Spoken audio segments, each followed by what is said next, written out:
Bonjour, je suis Stéphanie Duplex, la directrice du marché Paul Bert-Serpette, un marché des puces de Paris-Saint-Ouen.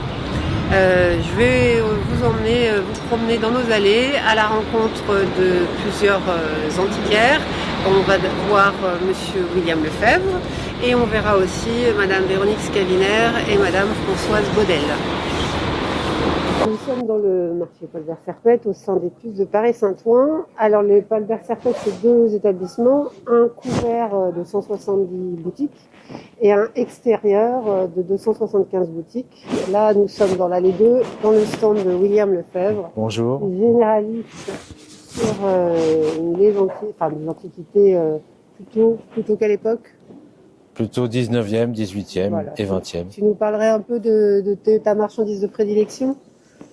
C'est la marchandise nature qui sort de maison et qui sort de l'adresse et qui fait le bonheur des chineurs du vendredi matin. Voilà. Et du samedi et du dimanche et du lundi. Du samedi, du dimanche et du lundi. Le vendredi matin étant une journée plus professionnelle, donc c'est du grand déballage. Et puis le samedi, dimanche et lundi, des journées plus dédiées au grand public et donc du coup des stands plus mis en scène. Un peu mieux rangé. Voilà, un peu mieux rangé. Tu es là depuis combien de temps, William? Je sais pas, je suis là depuis une dizaine d'années, on va dire. Ouais, peut-être un peu plus. Peut-être un peu plus quand même. Un peu plus. Bon. Ça. Et dans le métier, depuis toujours? Depuis plusieurs dizaines d'années. Ouais. Qu'est-ce qui t'a fait venir sur le marché Paul Bert? Comment tu l'as connu et comment tu as décidé de t'y installer? C'est une évolution entre le déballage marchand et puis connaître l'effervescence des puces le vendredi matin et le week-end ici avec les marchands de partout. Comment tu décrirais tes vendredis matins avec tes confrères? C'est toujours la surprise de la découverte et la Chine de la semaine. Voilà. Pour eux Et pour tout le monde. Et est-ce que tu saurais nous donner quelques petits secrets de découverte de Chine? Comment ces objets arrivent chez toi dans ta boutique? Non, ça se partage peut-être pas. C'est des longues expériences, c'est tout un travail de semaine où il faut faire des rendez-vous et aller à la pêche. C'est comme la pêche, voilà. Des jours ça mord, des jours ça mord pas. Nous voilà arrivés dans la 5 de Paul Bert avec Véronique Scaviner. Véronique, est-ce que vous pouvez nous parler de vos choix, vos goûts et ce que vous présentez ici sur ce stand?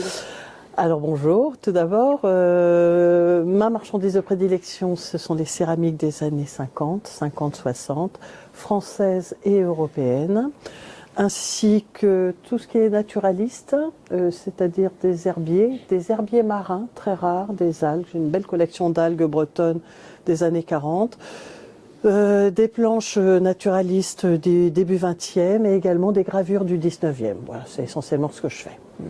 Et alors, est-ce que vous pouvez nous raconter pourquoi le marché Paul Bert?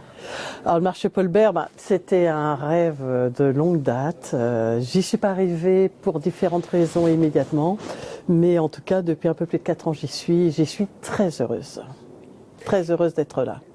Super. Et pour cette passion, elle arrive d'où? Comment on tombe dans les objets, les céramiques et comment on a envie de les partager sur ce marché? Comme pour beaucoup, je crois, la passion remonte de loin, de ma mère, qui adorait, qui m'emmenait enfant dans les salles des ventes en Bretagne, à Lorient précisément, qui m'a appris à chiner, même chez Emmaüs, à Rédéné en Bretagne.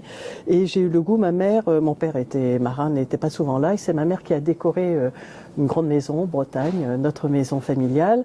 Et comme ça, j'ai appris avec elle le goût des belles choses, des choses anciennes, essentiellement 18e et 19e siècle. Super. Et comment est-ce que vous sauriez nous décrire vos clients? Les clients sont très diversifiés. Ça dépend des périodes. Bon, nous avons très souvent des clients étrangers. Dans ces clients étrangers, la grande partie, c'est États-Unis. mais également des clients d'Europe, d'autres pays d'Europe, des Canadiens, un petit peu de Sud-Américains et quelques Asiatiques. On les voit moins depuis le Covid, mais j'ai l'impression que ça commence à revenir. Alors pour 50-60%, ça reste des Français, des Parisiens qui, pour certains, viennent tous les samedis, tous les dimanches, chiner, voilà. Et bien sûr des professionnels à l'export et également des décorateurs et décoratrices françaises. Et si on devait... Est-ce que ça se dit le moyen d'un objet pour se faire plaisir chez vous?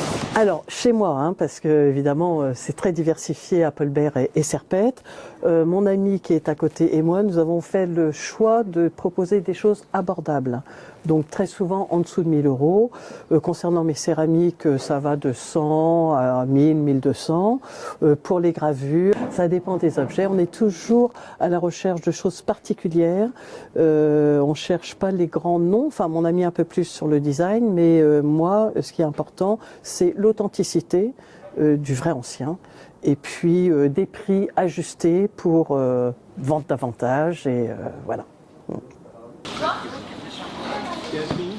Souvent, en plus, qu'est-ce qu'on vient y trouver? Alors, on vient y trouver à peu près tout ce que les arts décoratifs peuvent nous proposer depuis des siècles. Mais quand on vient, on ne peut pas forcément savoir ce qu'on va trouver pour une raison simple. Personne se lève le matin en se disant « je vais aller acheter des champignons ». Et pour autant, quelqu'un va les acheter et va les ramener chez lui. C'est l'exemple pur de la découverte incroyable, décorative et inattendue que vous trouverez à Paul Bert Serpette.